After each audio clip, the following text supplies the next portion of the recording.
오늘 아침 하나님께서 우리에게 주시는 말씀 창세기 16장 10절로 11절까지의 말씀입니다.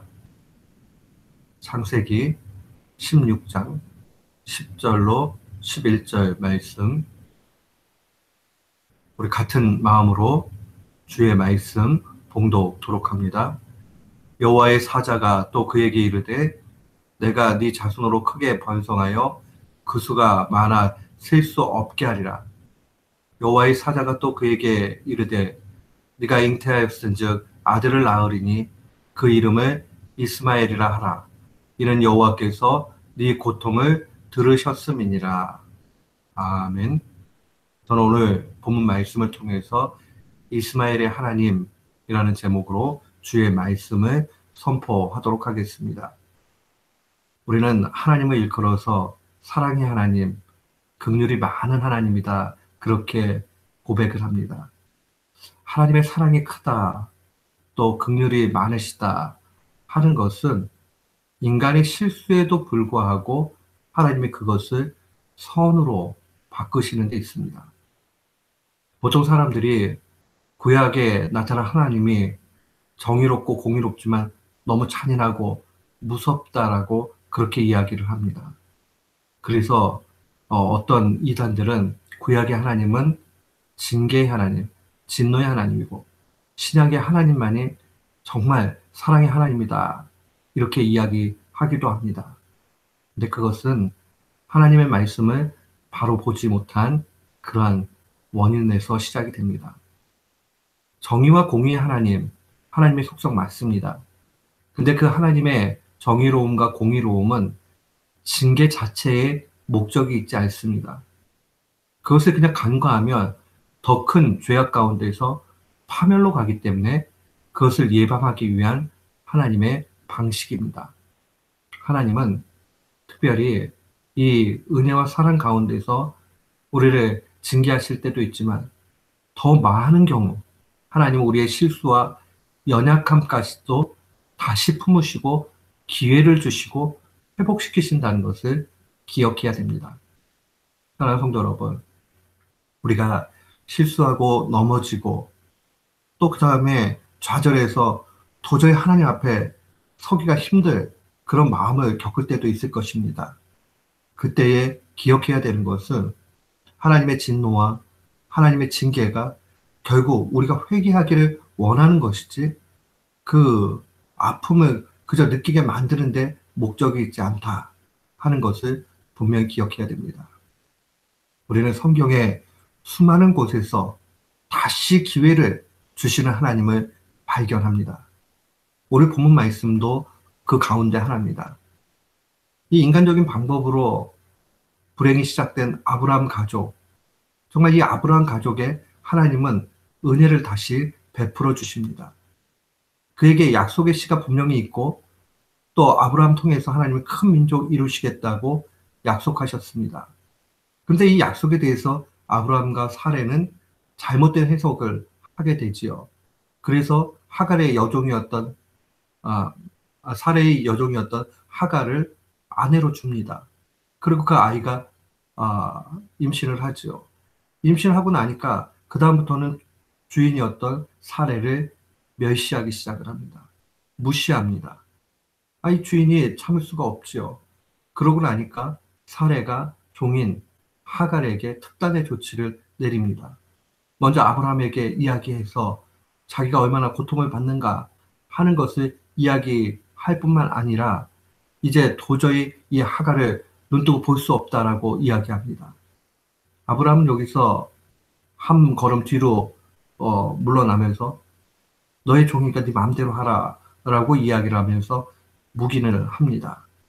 결국 이 가정 속에 큰 불행이 시작이 됩니다. 결국 그 압제에 이기지 못했던 이 하갈은 도망칩니다. 앞선 그 말씀에 보면 광야의 샘결, 곧 수액의 샘물 곁에 섰다라고 이야기합니다. 여기는 특별히 남쪽, 이스라엘 기준으로 보면 남쪽의 동부 지역입니다. 그러니 이 이집트의 출신의 하갈은 자기 고향 쪽으로 이 도망친 것을 볼 수 있습니다. 얼마나 괴로웠겠어요. 그 고통 가운데서. 그때에 오늘 본문 말씀을 통해서 하나님께서 위로를 합니다. 하나님이 천사를 보내십니다. 그리고 천사를 통해서 그 큰 위로를 얻게 하시죠. 오늘 본문의 10절과 11절 말씀입니다. 하갈이 아들을 낳게 될 텐데 그 아들을 통해서 많은 자손이 이루어질 것이다라는 큰 약속을 주십니다. 그리고 아들 낳을 텐데 그 이름을 이스마엘이라고 하라고 그렇게 알려줍니다. 이 이스마엘이라는 말은 굉장히 감동적인 이름입니다. 그에 나와 있는 대로 하나님이 들으신다 그런 의미를 가지고 있어요. 이게 샤마라는 말이 이제 3인칭으로 되면 이슈마가 되고 엘은 하나님이에요. 하나님이 들으신다. 우리 사무엘이라는 이름도 샤마, 듣는다 이런 뜻에서 나온 거거든요. 사무엘의 이름과 같은 그런 의미를 가지고 있는 것이 이스마엘입니다. 고통 가운데, 정말 어려움 가운데, 괴로움 가운데 그렇게 놓여져 있지만은 결국 하나님이 들으시고 그 고통을 함께 하신다는 의미를 가지고 있습니다. 우리는 여기에서 하나님의 큰 은혜를 봐야 됩니다. 보십시오. 지금 보통의 문제가 아니에요.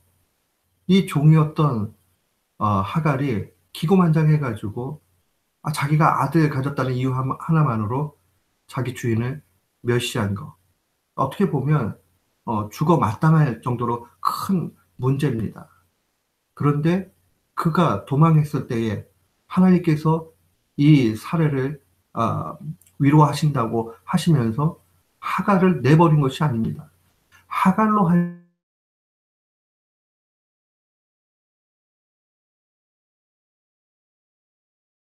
어떻게 보면 이 하나님의 처분 자체가 참 우리가 다 납득할 수 없는 부분입니다. 야, 하나님께서 분명히 이삭을 통해서 하나님의 일을 이루시지 이스마엘을 통해서 이루시는 것이 아닌데 왜 이스마엘에게 이러한 은혜와 또한 복을 주시는가? 우리가 하나님을 다 이해할 수 없습니다. 그러나 하나 우리가 깨달을 수 있는 것은 우리의 실수, 우리의 연약함, 우리의 부족함에도 불구하고 하나님 앞에 부르 외칠 때에 주님이 위로해 주시고 듣고 계신다는 겁니다. 우리가 너무 힘들 때 누군가가 들어만 줘도 얼마나 큰 힘이 됩니까? 근데 그 전능하신 하나님께서 친히 들어주신다면 이보다 더 큰 은혜는 없습니다. 하갈은 자신의 본분을 잊고 주인 사례를 멸시함을 통해서 쫓겨나게 됩니다. 이 쫓겨남은 결국 보호 밖으로 나가게 되는 것입니다. 아니, 아브라함의 그 보호 가운데 있었던 하갈이 도망친다는 것은 그 보호를 버리고 그렇게 나아가는 것이죠. 개인적인 고통이 있지만 이것은 죽음을 선택한 것과 진배 없습니다. 광야길로 도망가가 봤자 거기서 어떻게 살 수 있겠습니까? 그런데 하나님께서는 이 하갈을 향해서 은혜를 베푸십니다. 그리고 들어주십니다. 사탄과는 너무 다르지요. 사탄은 교묘히 우리를 낙담시키고 정죄합니다. 사탄의 본질은 거짓말쟁이고 참소하는 잠재다. 참소한다는 것은 고발한다는 얘기죠. 야, 너 그거 잘못했다? 너 그게 뭐냐? 이렇게 하면서 자꾸 마음을 낙심시킵니다. 하나님께서 너가 잘못했다라고 말씀하시는 그 근본 동기와 원인과는 완전히 다른 그런 사탄의 모습입니다. 사탄은 우리를 생각해서 사랑으로 징계를 얘기하지 않습니다. 오직 참소하는 일, 그걸 통해서 하나님을 멀리하게끔, 인생을 포기하게끔 그렇게 만듭니다. 우리는 살아가면서 실수합니다. 죄를 짓습니다. 넘어집니다. 그때에 그 죄를 미워하고 정말 마음을 찢고 나아가야 되지만 포기해서는 안 됩니다. 하나님 앞에 회개해야 됩니다. 사탄은 우리가 계속 우리가 잘못한 것을 손가락질하면서 너 이것도 잘못됐다, 이것도 잘못됐다 하면서 참소할 것입니다. 그때 우리는 기억해야 됩니다. 하나님께서 그 참소함보다도 더 큰 사랑을 갖고 계신다는 겁니다. 실수하고 넘어지는 우리를 향해서 여전히 듣고 계신다는 것을 기억해야 됩니다. 하갈까지도 약속의 자녀인 이삭이 아니라 약속과 상관없는 이스마엘까지도 듣고 계신 풍성한 사랑의 하나님, 그 하나님을 우리는 기억해야 됩니다. 오늘 하루도 우리가 또 우리의 일생을 살아가면서 넘어지지 않으면 좋겠지만 넘어질 때도 있을 것입니다. 그때에 하갈까지도 이해해 주시고 또한 들어주셨던, 그 복되게 해주셨던 그 하나님을 기억하면서 그 풍성한 사랑의 하나님이 나의 하나님이라는 사실을 기억하면서 우리의 삶 속에 경험되는 귀한 역사가 있기를 주의 이름으로 축원합니다. 아멘.